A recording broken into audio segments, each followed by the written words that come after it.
অনেক দিন বেরোয়নি, তাই আজ বেরিয়েই পড়লাম কুলফি খেতে। মধ্যমগ্রাম স্টেশনকে বাদিকে রেখে ডান দিকে সোজা রওনা দিলাম। ব্রিজের সামনেই আরতি সিনেমা হলের পাশেই এই মিস্টার কুলফিওয়ালা দোকানটি। পৌঁছে গেছি আমি, লিস্টটা দেখিয়ে দিলাম। এডিটিং করার সময় দেখছি এই লাইট জ্বালানো এখানে যে লিস্টটা দেওয়া রয়েছে সেটা একটু বুঝতে অসুবিধা হচ্ছে। আর আমি নিয়েছি এই যে রোজ ফালুদা।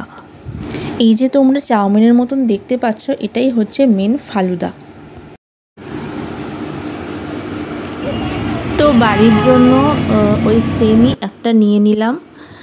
তো আমার তো মোটামুটি ভালো লেগেছে, খুব ভালোও না খুব খারাপও না, মোটামুটি লেগেছে। এখানে অন্য ফ্লেভারের বিভিন্ন ধরনের রয়েছে, তোমরা যে কোনো ট্রাই করতে পারো। তো আজকের মতন টাটা, বাই।